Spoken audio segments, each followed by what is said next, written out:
Learn English through listening podcast. Section 14. A guide giving a tour of a park. Welcome to all of you. Can everybody see and hear me? Good. I'm Sally, your guide for this tour of the Bicentennial Park. I hope that you're all wearing your most comfortable shoes and that you can keep up the pace. So, let's get underway on our tour around this wonderful park. I'll start today with some general background information. There used to be a lot of factories in this area until the 1960s. Creating the park required the demolition of lots of derelict buildings on the site, so most of the exciting park space all around you was originally warehouses and storehouses. The idea of building a public park here was first discussed when a property developer proposed a high-rise housing development, but the local community wasn't happy. If the land was to be cleaned up, they wanted to use the site for recreation. Residents wanted open space for outdoor activities rather than housing or even an indoor sports complex. Now, to the Bicentennial Park itself. It has two areas, a nature reserve and a formal park with man-made features and gardens. The tall blue and white building in front of us is called the Tower and is the centre point for the formal gardens.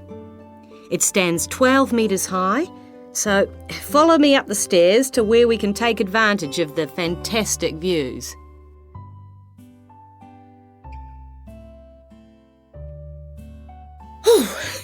Well, here we are at the top of the tower, and we're going to look at the view from each direction. Out to the east, the large buildings about 1 kilometre away are on the Olympic site.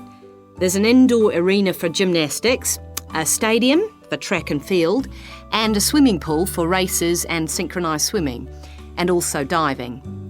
If you look carefully down there, you can see the train lines. The Olympic site has its own station to encourage the use of public transport. There is also a car park, but it only holds a limited number of cars. The formal park has some specially created water features. If you look out here to the south, you can see a circular ornamental pond. And around to the west, you can relax and sit on a bench to smell the flowers in the rose garden. And finally, up to the north, if you look in front of you now, there's a lake with a small island in the centre. You can hire rowing boats at the boat shed, which you can't see from here. But if you look through the trees, you can see the cafe, which has lovely views across the water. OK, let's climb down now. We will go now and have a look at the nature reserve section of the park, which has opened up natural wetland to the public. The mangroves have been made more accessible to visitors by the boardwalk built during the park's upgrade. You'd think that people would come here to look at the unusual plant life of the area, but in fact it's more often used for cycling and is very popular with the local clubs. This is the far end of the park, and over there you can see the frog pond, a natural feature here long before the park was designed. Just next to it we have our outdoor classroom, a favourite spot for school parties. The area is now most often used by primary schools for biology lessons. And finally, let's pass by the Waterbird Refuge. This area is in a sheltered part of the estuary. That's why the park's viewing shelter is a favourite spot for bird watchers who can use it to spy through binoculars. You can watch a variety of waterbirds, but most visitors expect to see black swans when they come to the shelter. You might spot one yourself right now. Well, here we are back at our starting point, the visitors.